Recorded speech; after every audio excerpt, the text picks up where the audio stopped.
What do you want to avoid when you're creating your business and you want to look professional? You want to create consistency. So in that, you want to avoid doing random stuff.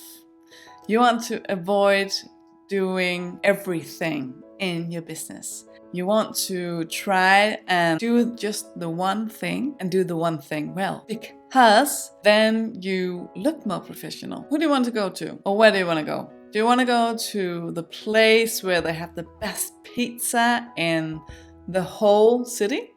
Or do you want to go to the place where they have the biggest buffet of every single food you could imagine? At the same time, they have sushi and pizza and Chinese something, burgers and fries, tarts, tartlets, every kind of food you can imagine, pastas.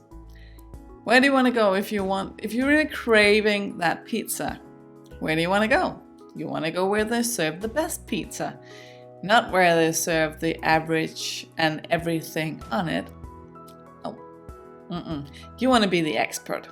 So you want to avoid having a really wide range of every service that you want, that you could do for someone. You want to lure it down, take it down to the 1, 2, 3, maybe 5 things that you do the best. And that could mean a lot. I'm not gonna lie to you. It could be just anything. That depends on who you are and what you are the best at doing. When we start out, we think that we are the best at everything. It's just the way it is. But we're not. We're not. So what is it that you are the best at doing? What is it that you are supposed to do? What is it that you are the most happy to do? And start from there.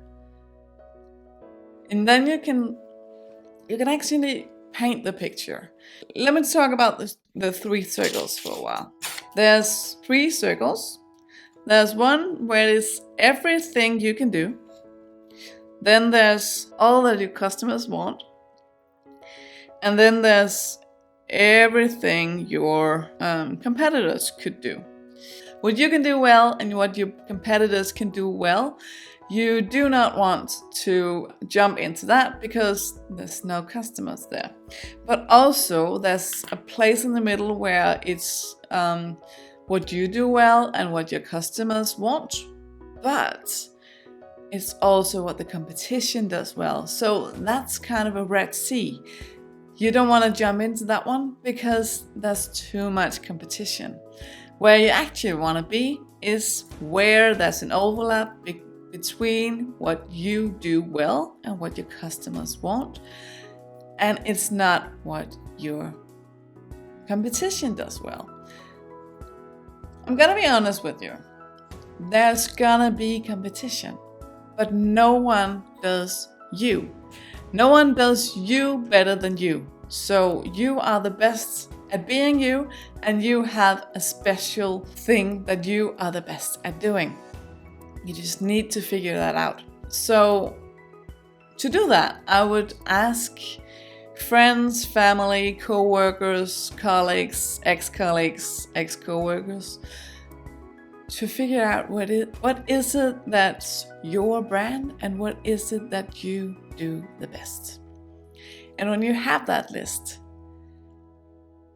you look at that and think, okay, what out of all these things do I think is the easiest? What of all these things do I think is the easiest? And then I would pick maybe 2 or 3, maybe 4 out of those. And here's where the magic is. Figure out where your clients might be.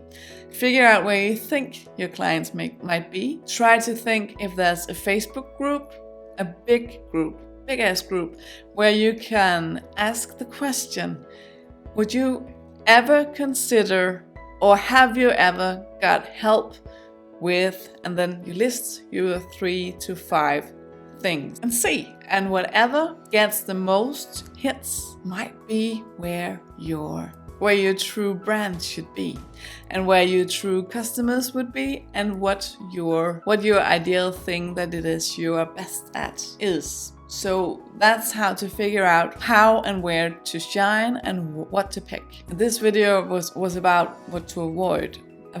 So what also to avoid is to get stuck. Don't try to do your logo for 14 days in a row.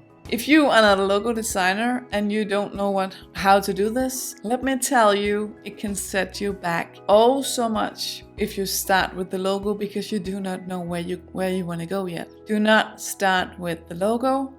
The logo can come later down the road. Start by figuring out what kind of color scheme you want to do, and then be consistent in that. And that brings me to the third thing. The third thing to avoid is to not be consistent. You need to be consistent. You need to be consistent in what colors you use. You need to be consistent in how you show up. You need to be consistent and pick a path and then stick with it for at least 3 to 6 months before you pick up the pace or before you pick up the following. If you have no following, it takes time. It really does. It takes time. But you should start by choosing a platform that's a search engine. So don't do what I did on my Danish site. Don't do what I did. In my Danish business, I started on Instagram and on Facebook, and it's just recently hit me that I don't have a place that's a search engine. So you need a place that reacts and feels like a search engine and does well with search. The ones that does that are YouTube, podcasts, Pinterest, and a blog at your own site. The ones that don't act like a search engine is Instagram, Facebook, and Twitter. And I don't know how TikTok and Snapchat actually works, but I think I would put those in that category as well, because you go there to get entertained and being in the flow. So I would not consider those search-based platforms.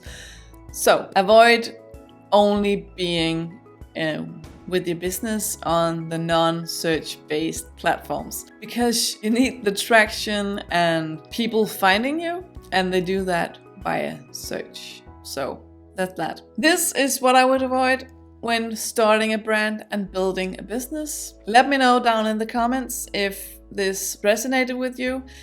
Was it helpful at all? Hit that like button, and if you want to follow me here and get notifications when there's a new video out, really can't speak anymore, please subscribe. And see you later. Bye.